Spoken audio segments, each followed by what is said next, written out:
बड़े बड़े सीईओज को मैंने पूछा है, मल्टीनेशनल कंपनीज के सीईओज को, कि the person to whom you are paying more than 10 crore rupees per annum in salary, what do you ask them in their interviews? तो एक बड़े मल्टीनेशनल कंपनी के सीईओ ने मुझे पूछा था कि Swami this is the first time I am asked this, कभी हमने ये नहीं सोचा था। मैंने बोला कि क्योंकि कई एग्जीक्यूटिव्स हैं, उनकी एनुअल तनख्वाह है 50 करोड़ 100 करोड़। मैं जागृत अवस्था में बोल रहा हूँ। ये बहुत बड़ी सॉफ्टवेयर बनाने वाली कंपनी है, ऑरेकल कंपनी है। आप नेट पे जाके ऑरेकल खोलना, एलिसन नाम डालना और उनकी तनख्वाह आप देखना। पिछले 5 साल की उनकी एवरेज तनख्वाह है $400 million per year. Silence. $400 million, $1 million मतलब 65 करोड़ गिन लो, चलो राउंड फिगर 70 करोड़ गिन लो। $1 million is $10 lakh is 7 crore rupees. So 400 million is 2800 crore rupees per annum salary.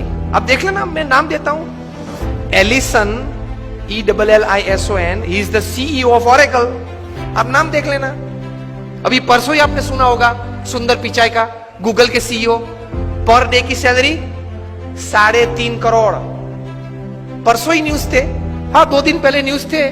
Last year financial year की पूरी सैलरी उनकी 1285 करोड़ थी।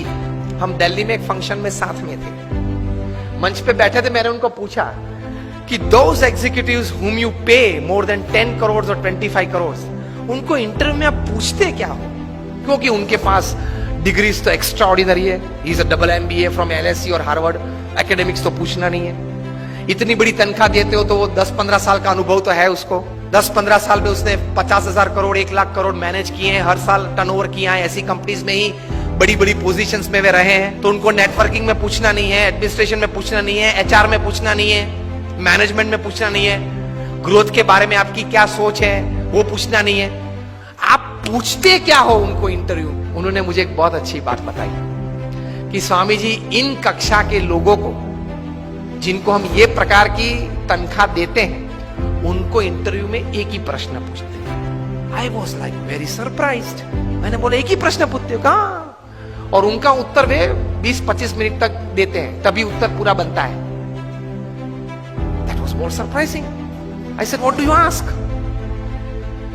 He said, हम एक ही प्रश्न पूछते और ये पूछते हैं, describe a big failure in your life and how did you handle it. प्रश्न क्या पूछते हैं इन कक्षा के लोगों को? Describe a big failure in your life. आपके परफॉर्मेंस के बारे में हमें कुछ पूछना नहीं है कि मैं पहली कंपनी में था, वहां 200% सेल बढ़ा दिया, दूसरी कंपनी में था, वहां 500% ग्रोथ कर दिया। वो हमें नहीं सुनना है। वो था आप लोग सब जो यहां बैठे हो, जो इंटरव्यू वाले देने आए हो, जिनको हम ये तनख्वाह देने वाले, सबके पास ऐसी परफॉर्मेंस स्टोरीज है, ये कॉमन है, ये हमको नहीं पूछना है। पूछना क्या है? Describe a big failure of your life and how did you handle it. Simple. Performance से आपका कैलिबर का टेस्टिंग नहीं होता। वो तो किसी को भी चांस मिल जाता है, प्लेटफॉर्म मिल जाता है तो कूद लेता है। How did you handle failure? How did you handle a setback? How did you handle a fall in your life? That is important. क्योंकि अब रूटीन में जब हमारी अगर हमने आपको हायर कर लिया, रूटीन में हमारी कंपनी चलती होगी, तो आप तो अच्छा परफॉर्मेंस दिखाई नहीं वाले हो। लेकिन कंपनी में अगर बड़ी आफत आ गई तो आप क्या करोगे वो बताओ। बाकी तो आपकी जगह और कोई भी ये कंपनी चला लेगा। Isn't it a very important question? उसमें वो मल्टीनेशनल कंपनी के सीईओ ने मुझे बताया कि स्वामी, इसके उत्तर में उसको 20-25 मिनट हम देते हैं और उसमें भी हम ये जांच करते हैं कि किस प्रकार के विचार और प्रैक्टिसेस उसने अप्लाई किए, वो साइड में रखते हैं। किस प्रकार के एटीट्यूड्स उसने उस वक्त रखे, उस पे हम गौर रखते हैं। What we see in his answer is not what he thought during failure, not practicals what he applied to come out of that failure. What we see is what type of attitude he kept when he was a failure, when he met failure in his life. तो महान लोग ये परिस्थिति में इस प्रकार के attitude रखते हैं। तो इसमें ये बात आती है गम खाने की। ये बहुत बड़ा विचार जो प्रमुख स्वामी महाराज ने दिए, उसमें कई प्रकार के ऐसे अर्थ आ जाते हैं। That is the greatness of life. How do you handle failures?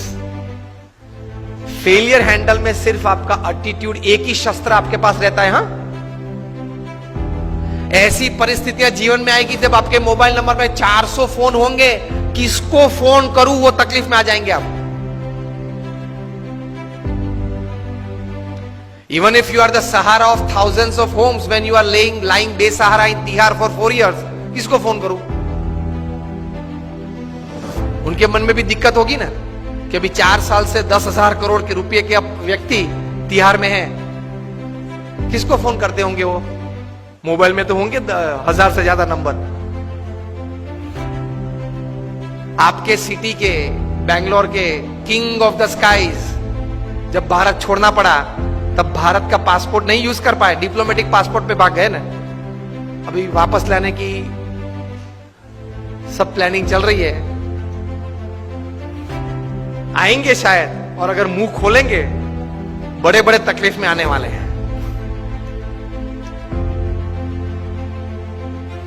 तो फेलियर्स जब आते हैं तब एटीट्यूड्स किस प्रकार का रखते हैं, that is very important in life. Blame game चालू हो जाती है। तो ये व्यक्तिगत जीवन में है। तीसरा एक बात कार्य दृष्टि से कि कर्म करना हमारा अधिकार है, फल पे हमारा अधिकार नहीं है। If there are 100 things which are in your control that you can effect the end result, there are 1000 factors which are not in your control which can negatively effect the end result. Yes और no? आपने बड़ा अच्छा धंधा चालू कर दिया लेकिन government की पॉलिसी बदल गई तो? आपने स्टैंड का धंधा चालू कर दिया और गवर्नमेंट ने कैप रख दी, क्या करेंगे? रख दी है, और कहीं कैप्स आने वाली है। मतलब there are thousands of factors which are not in your control which can actually affect the end result। इसलिए श्रीमद् भगवद गीता में भगवान श्री कृष्ण ने लिखा है कि you do your job in the best knowledge and the best practices that you have, and result Lord Krishna says I will decide. आपके पूर्व के जो कर्म हैं, आपने जिस भावना से वो कर्म किया है, जिस स्वार्थ से वो कर्म किया है, जिस एक दोनों को धक्का मार के आगे निकल गए हो, वो सब भी गिनती में तो लेना पड़ेगा ना। वो सब वो हिसाब से फाइनल रिजल्ट आता है। अगर ये बात को समझ ले तो आप कभी डिप्रेशन में नहीं आओगे, कभी स्लीपिंग पिल की आपको जरूरत नहीं पड़ेगी।